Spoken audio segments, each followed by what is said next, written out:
Hey guys, it's the Techie TVI here. I'm bringing you this video today because I've seen some people in the past before ask about how different people stay organized. So that's basically all this video is first I show you how I organize my day-to-day student folders. They're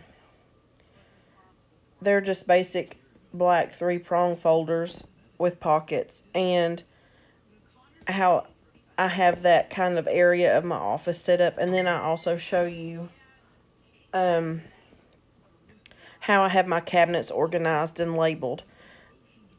It's still a work in progress. Like I said, I just recently got in this position, so I'm still experimenting with how I have different things set up. But right now, this has been working for me for the last since about halfway through last school year, which is very similar to how the TVI before me organized her things, but I just changed a little bit. But I'm going to let this go ahead and get started, and I hope you enjoy it. I'll see you at the end. You can see I have these banker boxes, and I actually do have 5 of them. So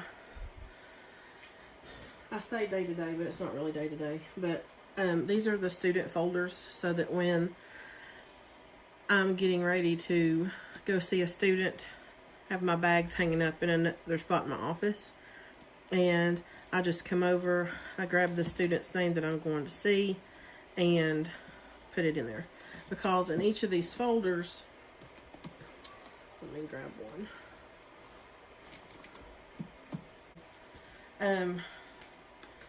So for example, this student, you can see I have, in her folder, I have her data sheet. So for this goal, which I'm not going to show because it's private student information, I have at the top the dates and the percentage category that she gets into. The yellow line shows the criteria for mastery. And then this red line represents 9 weeks. So for this 9 weeks, 4 out of 4 times she hit her goal. And I just do the highlighted line, so I know. I don't know why that's that far down over here.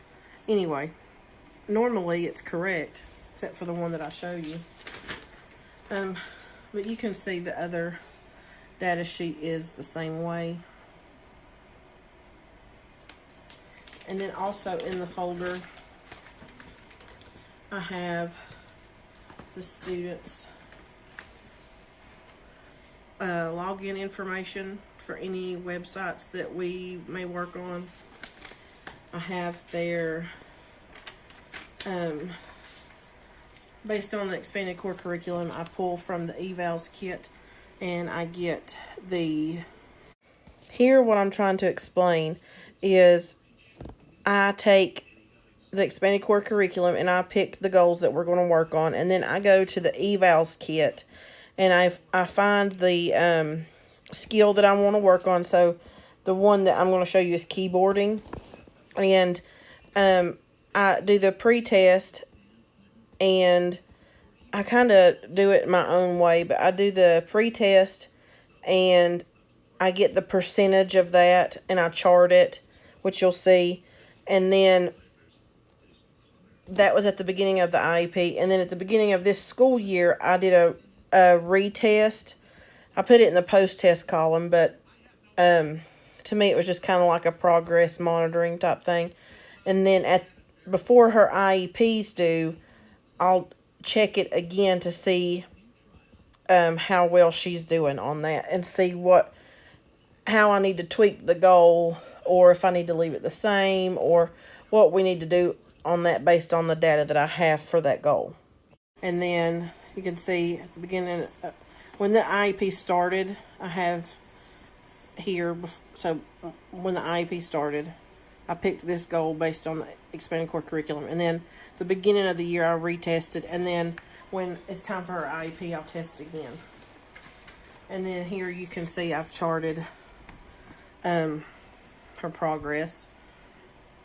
It's just a way for me to show in IEP meetings and things like that, their progress. And then I use the listening skills curriculum, which it is called the listening book. I have the papers that we would use in the sessions in the back of the folder there, so that I have all that ready. So I have each of the evals checklists and that I use for the goals. If there's more than one goal, then obviously there's more than one checklist in there. And I also have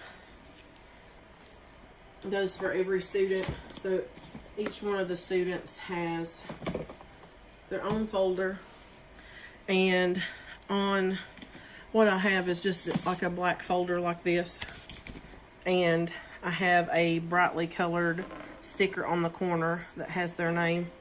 It easily comes off. You can see here this one's kind of peeling off, but the stickers were like $1.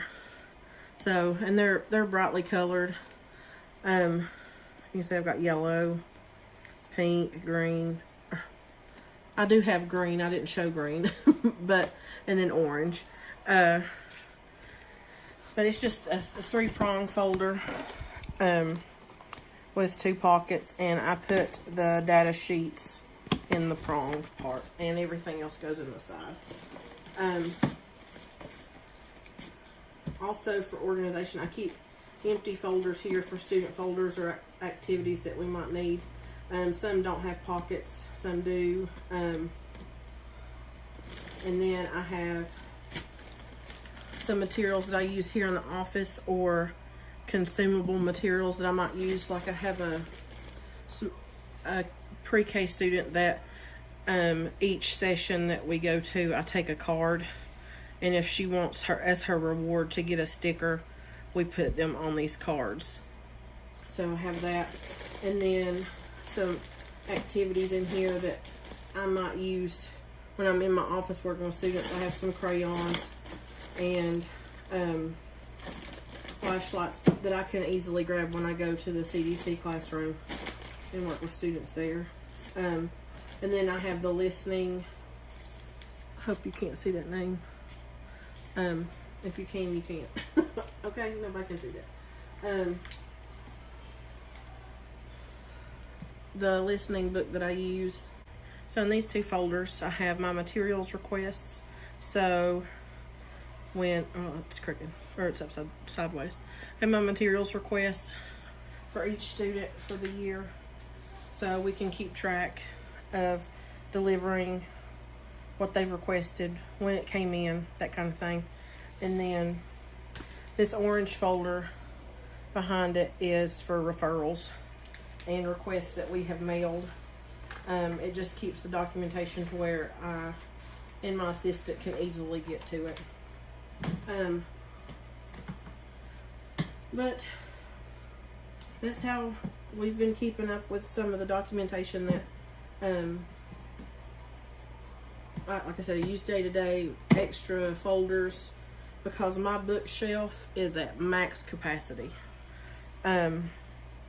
And then, like I said, these are some easily accessible activities or consumable materials. That way, whenever I go to see my preschool student, I can grab her folder, I can grab a card, and we can go. Because in her folder are also some sheets of stickers. So I have plenty. I probably won't need to put any more stickers in there for the rest of the year. But that way, I know that what she likes is in here, and any of the activities that I need to print off or I need instructions for with them, it's here. So basically I can, when I'm planning for the next day, I come get the folder, I get my bag, I put the folder in the bag, I grab whatever I need out of the cabinet or out of this box.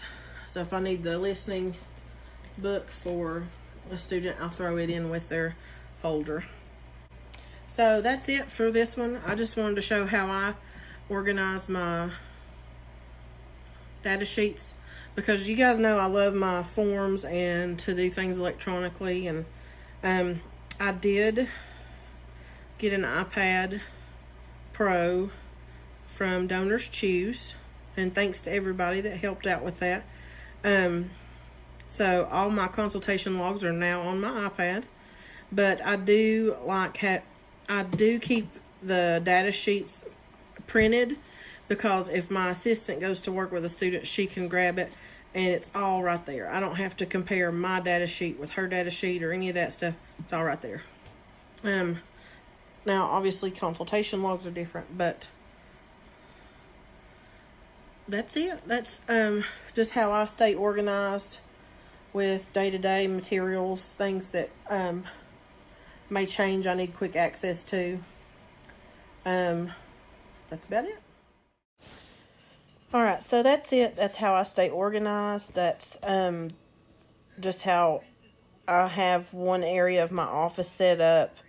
I am going to edit another video and show you how I have my cabinet organized. I'm not going to put it out today, but that will be coming this week, how I have my materials for students organized. If you guys would like to see that, if you would, let me know. If not, let me know. If you're like, no, that'll just waste my time. But I know this was short and sweet, but like I said, I've seen and had people ask, and I've talked with other TVIs about how they organize different things, so I thought this might be helpful. I hope you're having a good night or a good day, whatever it is, wherever you are, and I will see you at the next video or blog post.